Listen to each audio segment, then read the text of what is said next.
सिद्दीकी की हत्या मामले में बड़ा अपडेट सामने निकल कर आया है। आपको बता दें कि पुलिस ने कॉन्ट्रैक्ट किलिंग की पुष्टि की है। इस पूरे मामले में मास्टरमाइंड की तलाश में पुलिस जुटी हुई है। तो ये बड़ी खबर इस वक्त की आप तक पहुंचा रहे हैं, बड़ी और महत्वपूर्ण जानकारी। तो पुलिस ने अब इस पूरे मामले में कॉन्ट्रैक्ट किलिंग की पुष्टि कर दी है। बाबा सिद्दीकी की हत्या मामले से जुड़ा ये बड़ा अपडेट सामने निकल कर आया है। बाबा सिद्दीकी महाराष्ट्र की राजनीति में एक बड़ा नाम है। इससे पहले कांग्रेस में और उसके बाद अजीत पवार गुट में वो शामिल हुए। कल जिस तरह से उनकी हत्या कर दी गई और अब इस पूरे मामले में ये बड़ा अपडेट सामने निकल कर आ रहा है। मास्टरमाइंड की तलाश में पुलिस जुटी हुई है। 2 आरोपियों को गिरफ्तार कर लिया गया है। लगातार उनसे पूछताछ की जा रही है और तीसरे आरोपी की धरपकड़ लगातार जारी है। और अब इस पूरे मामले में ये बड़ी पुष्टि की गई है। ये बड़ा अपडेट सामने निकल कर आया है कि पुलिस ने कॉन्ट्रैक्ट किलिंग की पुष्टि की है। तो वहीं दूसरी तरफ आपको बता दें कि मास्टरमाइंड की तलाश अभी भी जारी है। तो ये बड़ी खबर इस वक्त की। बाबा सिद्दीकी जो अपनी इफ्तार पार्टियों के लिए भी काफी जाने जाते थे, सिर्फ राजनीति ही नहीं बल्कि बॉलीवुड हस्तियों के से भी उनके काफी अच्छे कनेक्शन रहे हैं। चाहे हम सलमान खान की बात करें, चाहे हम सुनील दत्त की बात करें, संजय दत्त की बात करें। तो देखिए, दशहरे की रात कल तमाम लोग विजयदशमी का पर्व मना रहे थे, दशहरा मना रहे थे और ऐसे में इस हत्या को अंजाम दिया गया। तो ये बड़ी खबर इस वक्त की। इस पूरे मामले से जुड़ा बड़ा अपडेट आप तक पहुंचा रहे हैं। हालांकि अभी भी जो एक आरोपी है उसकी तलाश की जा रही है। 2 आरोपियों को पहले ही गिरफ्तार किया जा चुका है और दोनों से ही पूछताछ की जा रही है। विकास श्रीवास्तव ज्यादा जानकारी के साथ हमारे संवाददाता हमारे साथ जुड़ चुके हैं। सीधा रुख उनका करेंगे और जानकारी लेंगे क्या कुछ अपडेट है। विकास, ये बड़ा खुलासा इस पूरे मामले पर सामने निकल कर आया है। पुलिस की तरफ से कॉन्ट्रैक्ट किलिंग की इस पूरे मामले में पुष्टि की गई है, क्या जानकारी?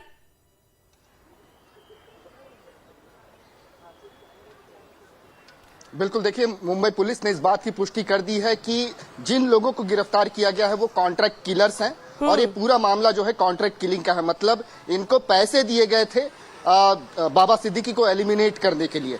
सुपारी किलर्स हैं ये, लेकिन ये किसके बिहेस्ट पे काम कर रहे थे, किसके कहने पे उन्होंने बाबा सिद्दीकी की हत्या की, उसके नाम का खुलासा अभी तक मुंबई पुलिस ने नहीं किया है।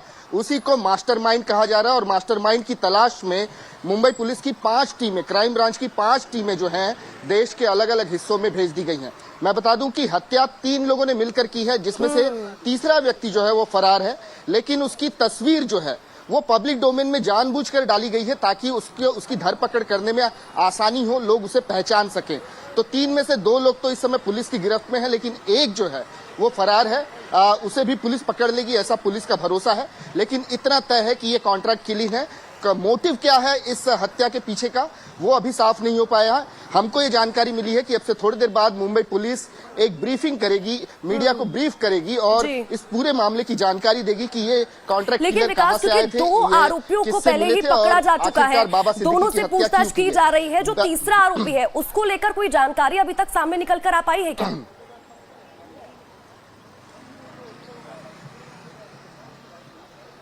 जी नहीं, देखिए, कुछ गोपनीयता बढ़ती जा रही है इस पूरे जांच में ताकि तीसरा आरोपी फरार न हो जाए।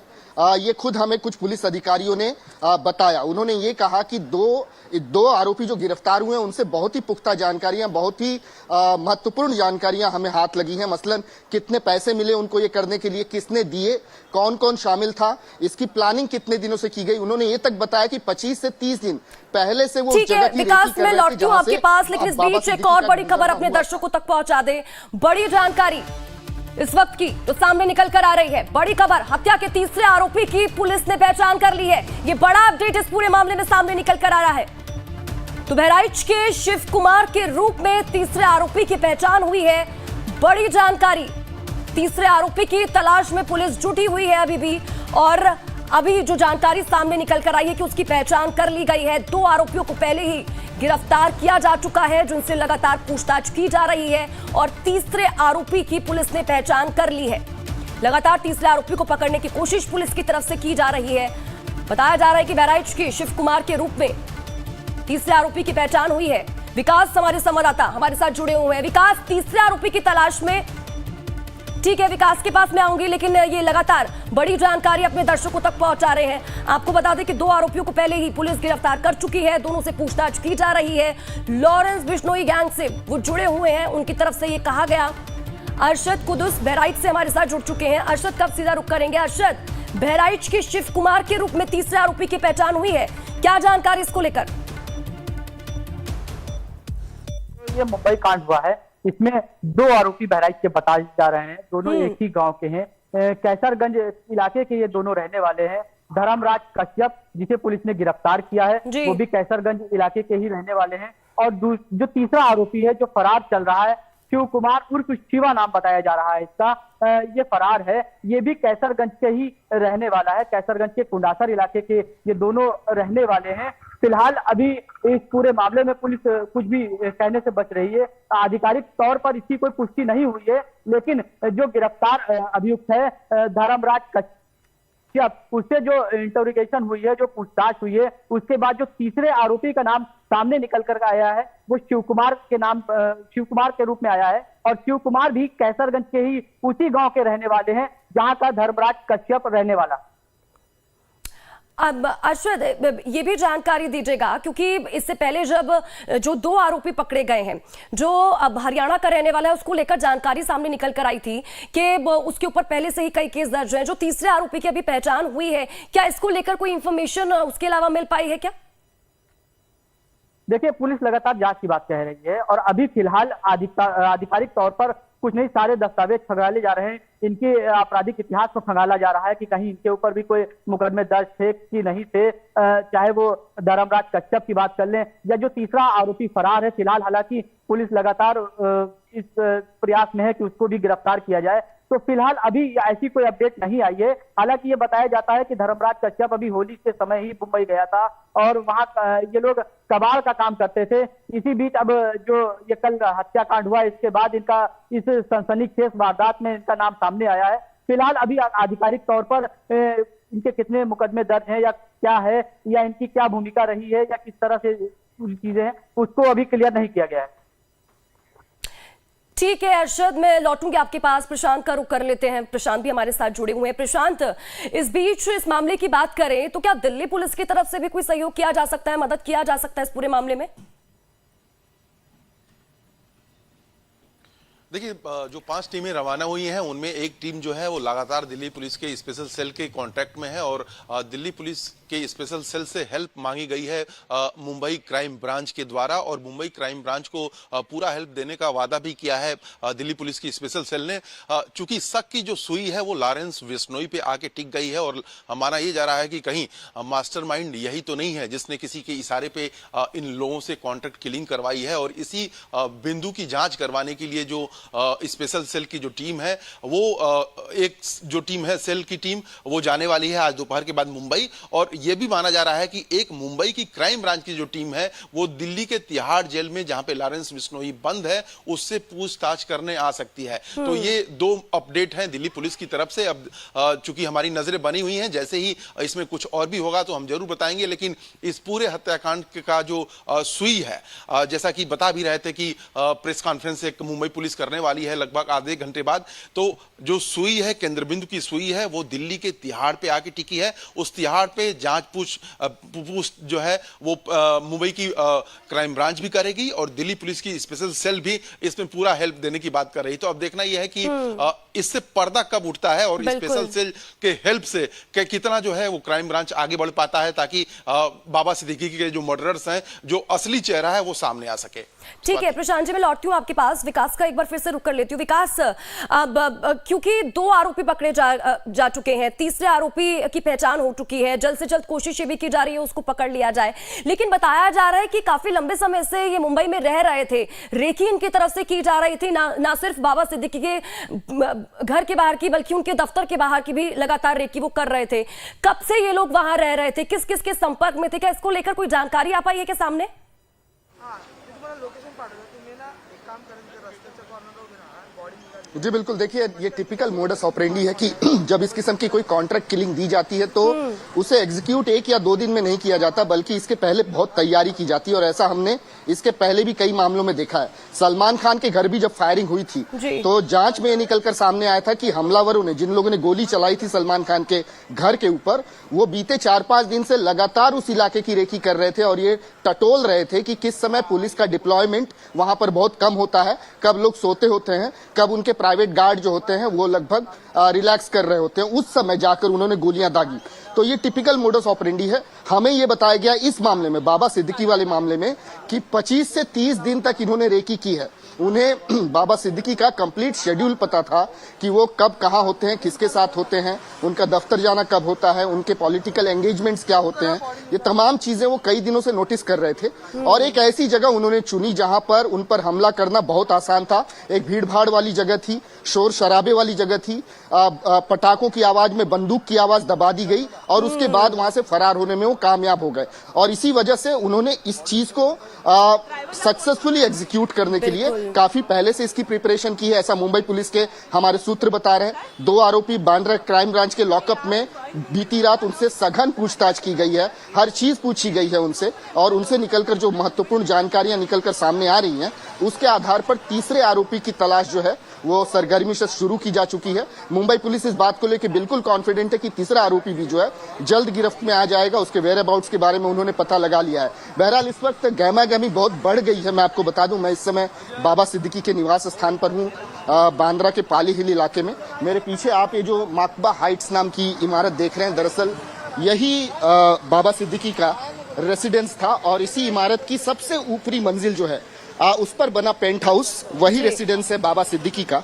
अब से थोड़ी देर बाद ही बाबा सिद्दीकी का पार्थिव शरीर जो है वो यहाँ पर लाया जाएगा। कूपर अस्पताल में उन पर पोस्टमार्टम किया जा रहा है उनके शव पर, और उसके बाद यहाँ पर लाया जाएगा। आप देख सकते हैं पुलिस का डिप्लॉयमेंट आप यहाँ पे देख सकते हैं किस तरीके से पूरा ये कैंपस ही जो है छावनी में तब्दील हो गया है। इसके अलावा प्राइवेट गार्ड्स भी यहाँ पर मौजूद हैं और पूरे रोड पर बैरिकेडिंग की हुई है। इसके अलावा जो अलग अलग टुकड़ियां होती हैं पुलिस की वो यहाँ पर हैं।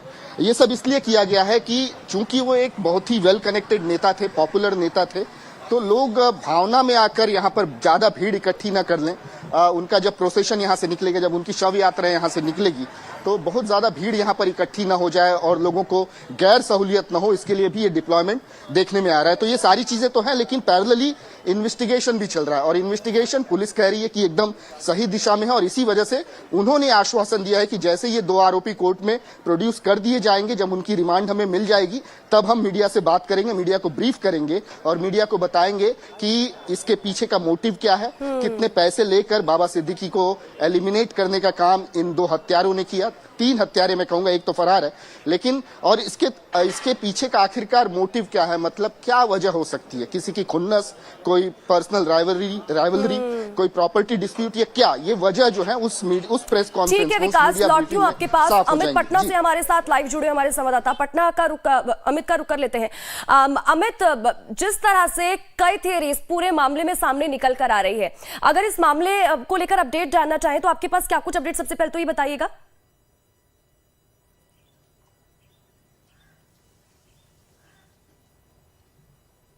देखिए स्वाति, जो पुलिस जांच कर रही है और जिसको एक जो आरोपी है उसको धरपकड़ की कोशिश की जा रही है, लेकिन जो बिहार से हम आपको खबर दे रहे हैं कि जो बिहार के गोपालगंज के रहने वाले जो बाबा सिद्दीकी हैं, उनके बहुत करीबी रिश्ते लालू परिवार से भी थे। हम ये जानकारी इसलिए भी दे रहे हैं क्योंकि तेजस्वी यादव ने अभी जो बयान दिया है उसमें तेजस्वी यादव ने यह भी कहा है कि बाबा सिद्दीकी से उनकी मुलाकात कुछ दिनों पहले मुंबई में हुई थी। और हम ये जानकारी इसलिए दे रहे हैं क्योंकि ये जानकारी केवल लाइफ टाइम्स के पास है कि लालू प्रसाद यादव के बेहद करीबियों में से एक बाबा सिद्दीकी माने जाते रहे हैं। और जब राज्यसभा के सिंबल पर चुनाव लड़ने की बात थी तो उस समय बाबा सिद्दीकी का ही नाम सबसे ऊपर आया था अभी 1 साल पहले। और लालू यादव के बिल्कुल टच में रहे, तेजस्वी यादव से 2 बार मुलाकात भी पटना में हुई थी, और लेकिन बात किसी कारणवश नहीं बन पाई। लेकिन जो रिश्ते रहे हैं, यानी कि जो कुछ भी वो अगर वो पटना आते थे तो एक बार लालू परिवार से, चाहे राबड़ी देवी से, तेजस्वी यादव से जरूर मुलाकात करते थे।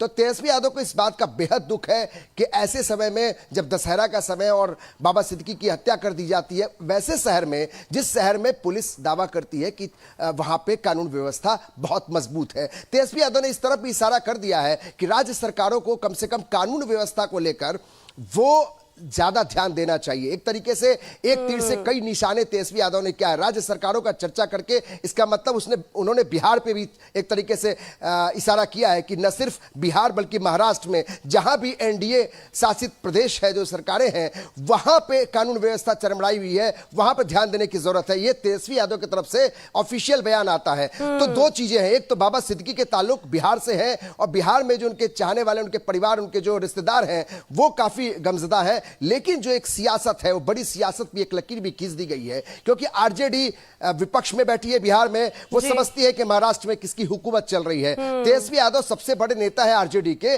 वो दिल्ली जाने से पहले स्वाति उन्होंने एक बड़ा बयान जरूर दे दिया कि राज्य सरकारों को इस पर ध्यान देना चाहिए कि इस तरह के अपराध जो है, जो कानून का खौफ है, वो अपराधियों पर से निकलता जा रहा है। जिस तरह से पूरे हत्या को अंजाम दिया गया, लॉ एंड ऑर्डर पर सवाल उठने लाजमी भी है। अमित, मैं इसको लेकर और डिटेल में आपके पास आऊंगी, लेकिन बहराइच से अरशद हमारे साथ जुड़े हुए हैं।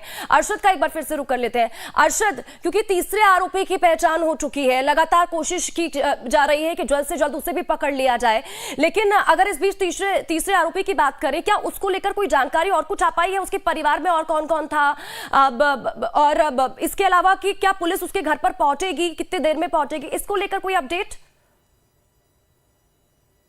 देखिए, बिल्कुल धर्मराज यादव की अगर बात करें, या तीसरा आरोपी जो फरार है शिव कुमार उर्फ शिवा जिसको कहा जा रहा है, इसके घर पुलिस पहुंची है, परिजनों से इंटरोगेट किया है लगातार। हालांकि पुलिस फिलहाल ऑफिशियली इन बातों को नहीं कह रही है, क्योंकि पुलिस का कहना है कि पहली प्राथमिकता ये है कि आरोपी को गिरफ्तार किया जाए, ऐसा ना हो कि वो फरार हो जाए या को पकड़ने में फिर देरी हो, इसलिए बहुत सी चीजें वो डिस्क्लोज नहीं कर रही है। लगातार पुलिस परिवार से मिली है, परिवार से संपर्क किया है, इसके बाद पूरे मामले की पड़ताल में जुट गई है जो लोकल पुलिस है, क्योंकि जो धर्मराज है और जो शिव कुमार है उर्फ शिवा, ये दोनों एक ही गांव के रहने वाले हैं। एक साथ ये मुंबई गए थे, कबाड़ का काम कर रहे थे, और अचानक इस घटना में इनका नाम सामने आया है। अभी तक इनकी कोई ऐसी पृष्ठभूमि नहीं बताई जा रही है कि किसी इस तरह की घटना में ये इन्वॉल्व रहे। अरशद, आखिरी बार कब बात हुई थी अपने परिवार से, या आसपास के लोग कब उसे देखा गया था, इसको लेकर कोई जानकारी? देखिए, बताया जा रहा है कि ये लोग होली के बाद गए हुए थे, यानी होली से पहले ये अपने परिवार से मिले थे, यहाँ लोगों से मिले थे, इसके बाद ये लोग मुंबई गए थे और वहां फिर रोजगार करने लगे थे। हाँ, परिवार ये कहता है कि अक्सर फोन पर बातें होती थी, तो फोन से उनसे कांटेक्ट होता रहता था। फिलहाल ये लोग बहराइच नहीं आए थे और होली के बाद ये लोग मुंबई में ही रह रहे हैं। यानी कहा जा सकता है काफी लंबे समय से ये मुंबई में रह रहे हैं, और जाहिर सी बात है, और तभी से ही पूरी प्लानिंग को अंजाम दिया जा रहा होगा। विकास का रुख कर लेती हूँ। विकास, क्योंकि पहचान तीसरे आरोपी की भी हो चुकी है, और अरशद जिस तरह से जानकारी दे रहे हैं कि होली के बाद से ही वो मुंबई पहुंच गए थे, यानी कि जो प्लानिंग थी, प्लॉटिंग थी, काफी लंबे वक्त से की जा रही थी।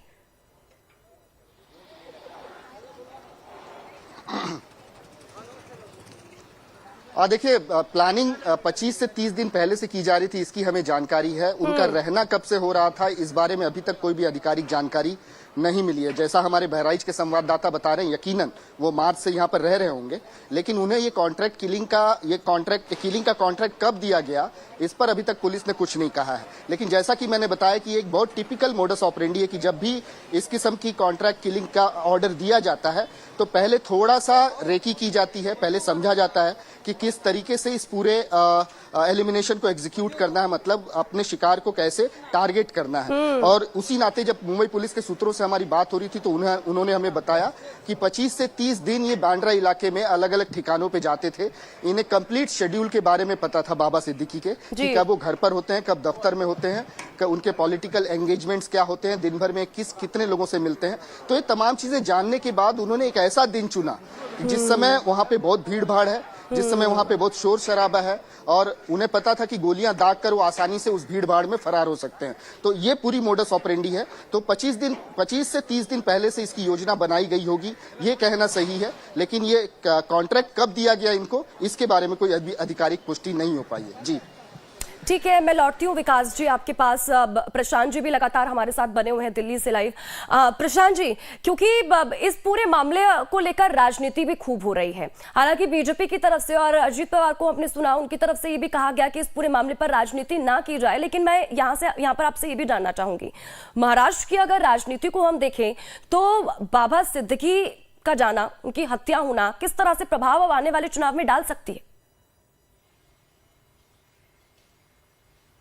देखिए, बाबा सिद्दीकी पहले कांग्रेस में हुआ करते थे, उसके बाद से एनसीपी में चले गए, शरद पवार गुट में, और इस वक्त जब उनकी हत्या हुई तो वो एनसीपी में ही थे। और जाहिर तौर पे इस हत्याकांड के बाद से शरद पवार काफी अग्रेसिव हुए और उन्होंने सरकार, जो महाराष्ट्र की सरकार है, वर्तमान की सरकार है, उस पर निशाना साधा और उन्होंने सीधे तौर पे कहा कि कहीं न कहीं ये सरकार की फेल्योर है कि इस तरह की हत्याएं लगातार हो रही हैं, वो भी घर के बाहर 4 से 5 राउंड इतने पॉश एरिया में घर के बाहर घुस के अगर कोई गोली मार दे रहा है तो जाहिर तौर पे जो मुख्यमंत्री हैं या उप मुख्यमंत्री हैं उनको अपने पद पे बने नहीं रहना चाहिए। इसी तरह से उनकी जो बेटी हैं सुप्रिया सुले, उन्होंने भी काफी इसको लेकर चिंता जाहिर की है और सरकार पे निशाना साधा है।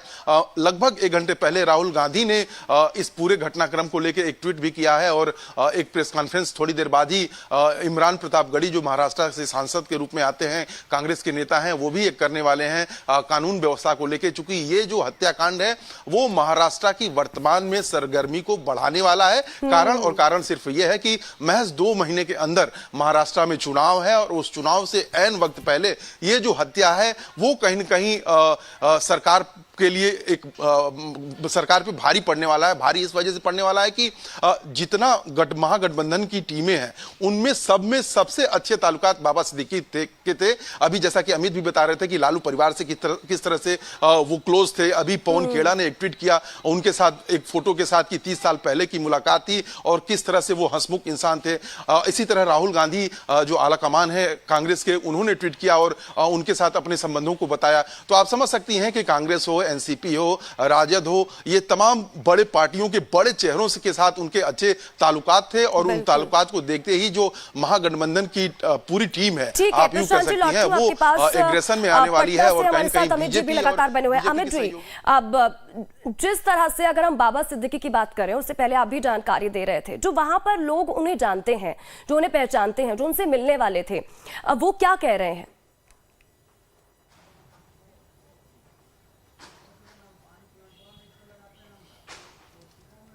देखिए स्वाति, जो गोपालगंज का इलाका है, बिहार के गोपालगंज जिला है, वहाँ एक मांझा छोटा सा एक गांव है जहाँ के ये रहने वाले, उनके जो करीबी रिश्तेदार हैं, उनसे हमारे जो हमारे रिपोर्टर हैं वहाँ गए थे, उन्होंने बताया कि वो काफ़ी दुखी इस बात से भी थे क्योंकि उस इलाके में उनकी न सिर्फ कि वहाँ उनका जन्म हुआ था इसलिए बहुत महत्वपूर्ण, बहुत मायने रखते हैं, इसलिए भी क्योंकि उनका एक बड़ा सहयोग स्वाति उन बच्चों के साथ था जो उस कमिश्नरी में, पूरे सारण कमिश्नरी में, चाहे वो गोपालगंज, सिवान, छपरा, कहीं भी हो, बच्चों की पढ़ाई पर बड़ा ध्यान देते थे। 2 साल पहले जब वो आए तो अपने जो वहाँ के छोटे छोटे बच्चे थे उनको अच्छी तालीम के लिए उनको किताब कॉपी और कुछ राशि भी मुहैया कराई थी। तो ये एक अच्छी छवि लोगों के बीच में एक याद करने के लिए है कि बाबा सिद्दीकी एक राजनीति से इतर वो एक अच्छे समाजसेवी के तौर पे बिहार के लोग उनको पसंद करते हैं। और देखिए किस तरीके से उनके प्रशंसक हैं, जो रिश्तेदार हैं, गांव वाले हैं, वो तो गमज़दा है ही।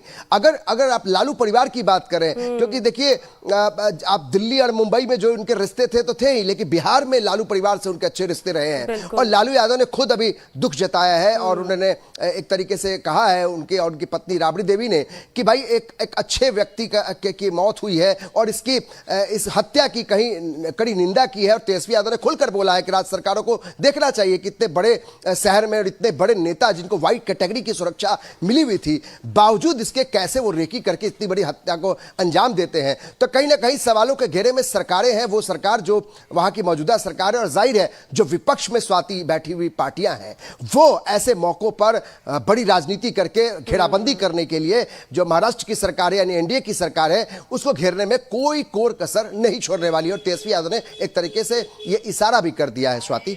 बिल्कुल सही कहा अमित जी, आपने इशारा कर दिया गया उनकी तरफ से। ठीक है, लौटती हूँ आपके पास। विकास जी का एक बार फिर से रुख कर लेती हूँ। विकास जी, क्योंकि अब सीसीटीवी भी लगातार खंगाले जा रहे हैं, सुरक्षा को और भी ज्यादा कड़ा कर दिया गया है। चाहे हम मेट्रोज की बात करें, चाहे हम एयरपोर्ट्स की बात करें, अब कोई सीसीटीवी फुटेज से सामने निकलकर कुछ आ पाया है क्या? और खास करके उनके बाबा सिद्दीकी के घर के बाहर से या फिर उनके दफ्तर के बाहर से कुछ मिल पाया हो, कुछ क्लू मिल पाया हो कि कब से ये लोग रेकी कर रहे थे, सीसीटीवी फुटेज में उन्हें देखा गया हो?